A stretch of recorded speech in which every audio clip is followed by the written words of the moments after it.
Hello everyone. So welcome back to neuro octa. तो फिर आज हम पढ़ने वाले हैं संदेश लेखन, जो काफ़ी इम्पोर्टेंट और छोटा सा चैप्टर है। ओके, तो सबसे पहले हम समझते हैं संदेश मतलब क्या होता है। किसी को पता है? संदेश मतलब होता है मैसेज, और मैसेज की राइटिंग मतलब लेखन मतलब लिखना। ओके, लेखन मतलब लिखना। तो संदेश की राइटिंग करना मतलब मैसेज राइटिंग करना, उसको बोलते हैं संदेश लेखन। ओके, कभी कभी कोई ऐसा व्यक्ति घर या स्कूल आता है जिससे हमें मिल नहीं पाते। उस समय वह जो भी ज़रूरी बात बताता है उसे दूसरों तक पहुंचाने के लिए हम एक छोटा सा संदेश लिखते हैं। ओके, जैसे कि आपके पापा की कोई ऑफिस से फ़ोन आता है, वो कहते हैं कि उनकी मीटिंग पोस्टपोन्ड हो गई है ना, और आपके पापा घर पे नहीं है। तो फिर आप उन तक कैसे पहुंचाओगे बात? ज़रूरी बात है, तो फिर आप उनको कैसे पहुंचाओगे? देखो, आपको अगर खेलने जाना है तो फिर आप चले जाओ, लेकिन पहले आप उनके लिए संदेश लिख करके आप खेलने जाओगे। ओके, तो यही हम लिखना सीखने वाले हैं, संदेश। ओके, संदेश लेखन में इस चैप्टर में एक काफ़ी इम्पोर्टेंट चैप्टर है। तो इसकी परिभाषा देख लेते हैं। जब किसी व्यक्ति तक कोई छोटी और आवश्यक जानकारी जल्दी पहुंचानी होती है तो हम संदेश लिखते हैं।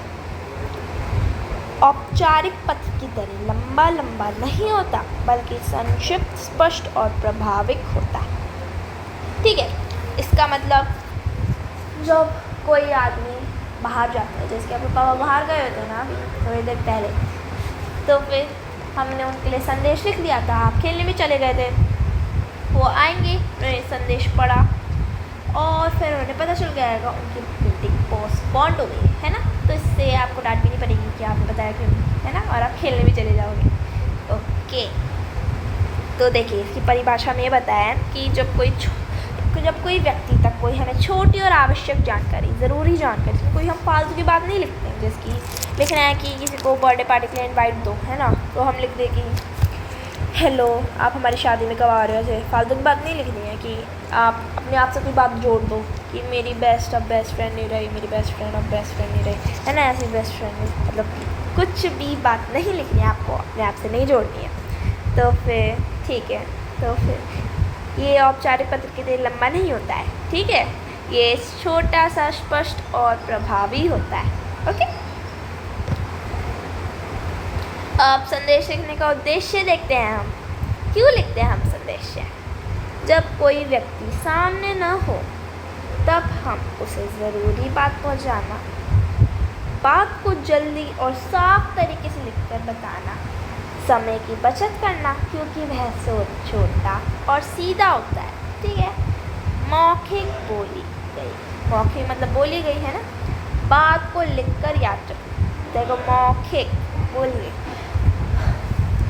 हम ज़्यादातर मौखिक जब सुनते हैं बात हमें याद नहीं रहती, लिखकर हमें अच्छे से याद रहती है ना। हमारे पास वो होता है कि हाँ, ये देखो मैंने बताया थी तुम्हें बात, ऐसे कैसे कह सकते मैंने नहीं बताई, है ना। यानी जब हम किसी को ज़रूरी सूचना देने की करते हैं लेकिन वो हमारे पास न हो तो हम संदेश लिखकर वह बात उसे बाद में पढ़ने के लिए छोड़ते हैं।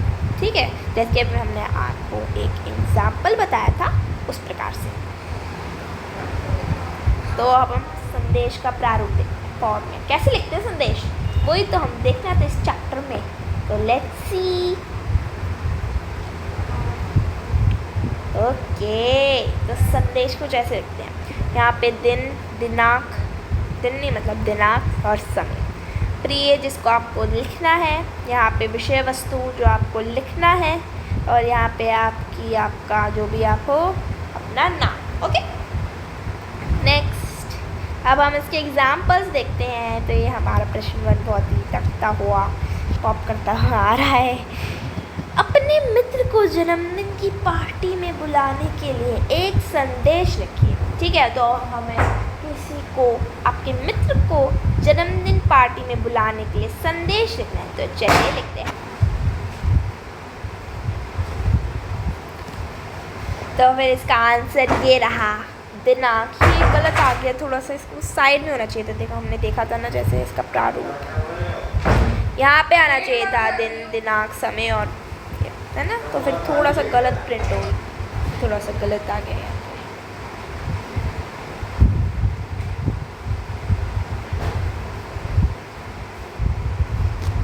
तो फिर यहाँ पे दिनांक समय टी अनन्या, जिसको आप लिख रहे हो अनन्या को लिख रहे हो, आपकी फ्रेंड अनन्या है। मैं तुम्हें अपने जन्मदिन की पार्टी में आमंत्रित करना चाहती हूँ। पार्टी आज शाम 5 बजे मेरे घर पे है। कृपया समय पर आना और मिलकर मज़ा करें, ठीक है। तुम्हारी रिद्धि, है ना।